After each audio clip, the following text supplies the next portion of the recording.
Bonjour, c'est M2. J'espère que tout le monde va bien. On va travailler aujourd'hui le chapitre 3 intitulé Lorsque l'air entre dans le corps. On va apprendre les composants de l'appareil respiratoire, savoir décrire l'inspiration et l'expiration en précisant le rôle de chacune des parties de l'appareil respiratoire. On va décrire la fonction globale de la respiration pour déduire enfin la présence du dioxyde de carbone et de la vapeur d'eau dans l'air expiré. Dans l'air, il n'y a pas seulement du dioxygène, mais aussi une grande quantité d'azote qui forme presque 78% de la composition de l'air et 1% de gaz rare. Seul le dioxygène est indispensable à l'organisme. D'ailleurs, notre corps a besoin d'énergie pour vivre et fonctionner. Cette énergie est assurée par les nutriments et l'oxygène de l'air. Sans l'oxygène, l'organisme ne peut pas produire de l'énergie et nos organes ne peuvent pas fonctionner. Tout à fait comme cette bougie. Si on la prive de l'oxygène de l'air, elle ne pourra plus produire de la lumière. Donc, il est indispensable de respirer pour vivre et fonctionner. C'est ainsi qu'on respire continuellement, jour et nuit. En retour, le corps produit comme déchet le dioxyde de carbone que nous rejetons en expirant. Nous allons étudier de près l'appareil respiratoire tout en expliquant ce qui se passe lors de la respiration. La fonction principale de l'appareil respiratoire est de fournir à l'organisme l'oxygène et de le débarrasser en même temps du dioxyde de carbone. Vous allez suivre les flèches rouges montrant le trajet de l'air lors de l'inspiration. Lorsqu'on inspire, l'air entre par la bouche ou par le nez, puis traverse les voies nasales, ensuite le pharynx et le larynx. L'air descend par la trachée, qui est un tube arrivant au poumon. On a deux poumons identiques. L'air atteint les bronches, qui sont de petites voies respiratoires. Ces voies se divisent en voies plus petites appelées les bronchioles, aboutissant aux alvéoles, qui sont de petits sacs fragiles en forme de grappe. L'air pénètre donc dans les poumons jusqu'au fond des alvéoles. Et c'est à ce niveau que se produisent les échanges gazeux entre l'air et le sang.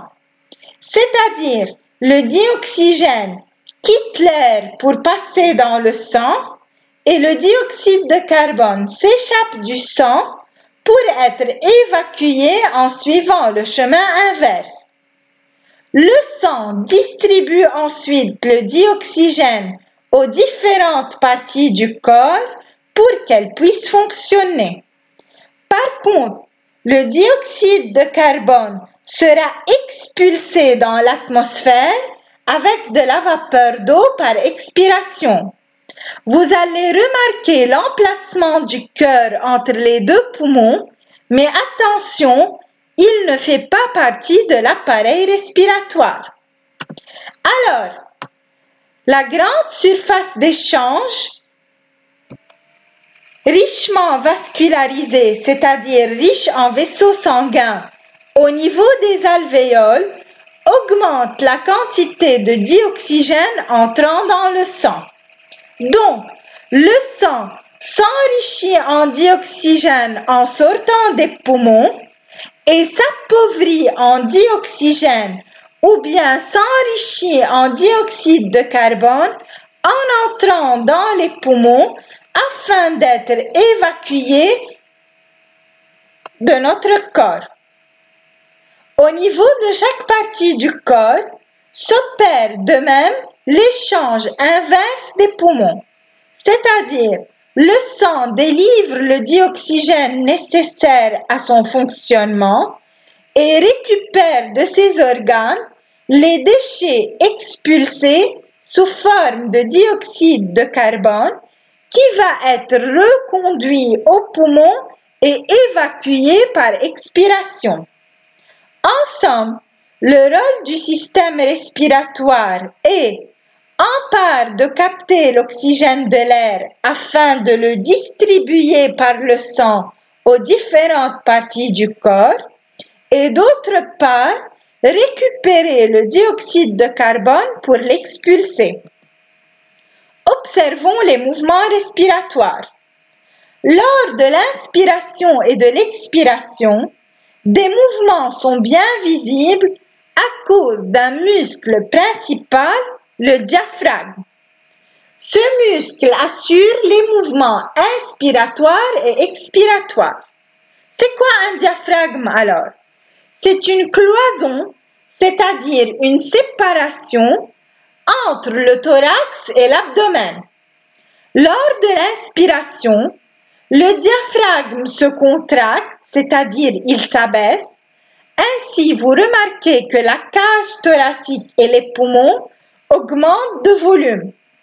Donc, on a une poitrine gonflée ou bombée et c'est ainsi que l'air entre dans les poumons. Lors de l'expiration, le diaphragme se relâche. Le volume des poumons et celui de la cage thoracique diminuent. Ainsi, la poitrine est dégonflée, ce qui provoque la sortie de l'air. Vous pouvez faire l'expérience à la maison en notant à l'aide d'un mètre-ruban les dimensions du tour de la poitrine lors de l'inspiration et de l'expiration.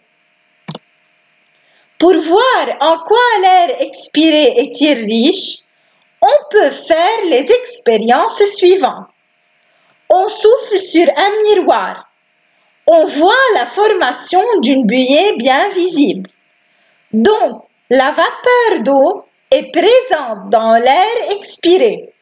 Elle est invisible, mais devient visible lorsqu'elle se condense sur le miroir.